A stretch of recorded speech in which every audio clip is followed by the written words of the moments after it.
Well guys, I finally hit 100K in my stock portfolio. It's been a really long journey, but I finally hit it. Quite excited to actually tell you guys about it. So I started the journey early on in 2020 when I first started working at Chick-fil-A. This is my first job, and the paychecks were pretty decent. I was getting around $400 every 2 weeks down in California. My hourly wage is $12.50. So I think it was pretty decent what I was getting paid, especially for a first job. So as I was working the job, not gonna lie, it kind of sucked, but it was fine for what it was, but I wanted something else. Anyways, while I was working the job, I started watching a lot of financial YouTubers, like Andre Jake, Dave Ramsey, Graham Stephan. Those guys, pretty top guys. I just started listening to them, started hearing stories about other people, how they're like struggling with finances, and I was like, oh, I don't want to deal with that. That's not something I want to go through later on in life. I was like, oh, how can I start now so I don't have to worry about this later on down the line? And I pretty much got my answers from them. Soon after watching these guys, I started my own Robinhood account. It was one of the free brokerages. I didn't have to pay to buy a stock or anything like that. So it really helped me to actually start getting into investing and start buying my own stocks. At this point, I was only investing probably a couple $100 because I was only making like $800 a month approximately, because I was just working part-time. My hours were not consistent at all. So I was kind of just putting whatever money I had into the portfolio. I didn't really buy a lot of just random stuff that had no value at that time either. Like I didn't really buy too much clothes or just random devices because I've always been kind of frugal and my wants are generally pretty low. So I just started investing, started putting a little bit more money into stocks. Just started right into it pretty much, and I just avoided money pits. Although fast food added some character development to my life, it wasn't really for me. I didn't really enjoy it, and the pay didn't help either. So at this point, I was thinking in my life, hey, how am I gonna get out of here?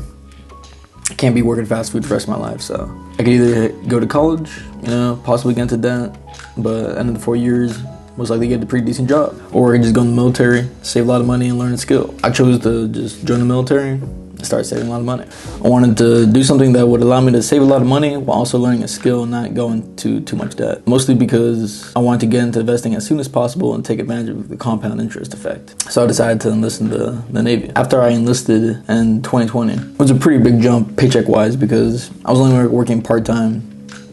So I actually started making a salary, which is pretty decent, especially if you don't have to pay any bills. So I got paid around $27,000 in the beginning. It started going up a little bit as I go through.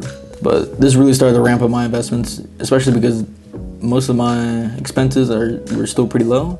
Didn't have to pay out of pocket for too much stuff. I just had to pay for general life items, and that was it. So the rest of the money just went straight into stocks, and I started building a portfolio even faster.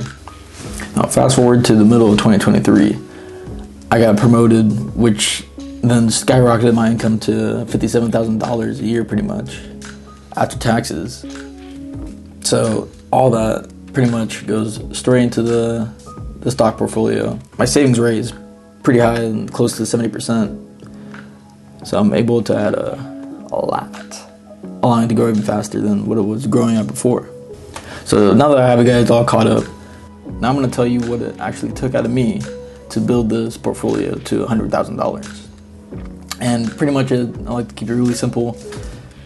I was very frugal. Being frugal allowed me to just save a lot of money, not spend too much money on random stuff that's not that important to me, and allowed me to focus money into stuff that I found very important. So what I found important is pretty much I like traveling and I like investing. So I really enjoy seeing my Robinhood account go up every single day.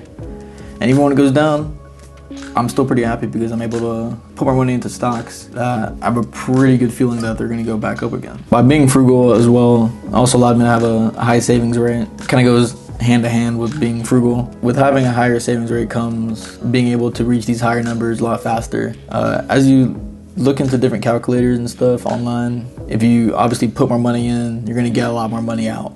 Especially since my income isn't as high as like $100,000 or something like that. I'm able to pretty much compete with them by just increasing my savings rate. And lastly, I was very consistent with my investing. Of course, some months I didn't invest the total amount of money that I was supposed to invest, and that could be due to like just moving around or just taking a little break or traveling around. I am human.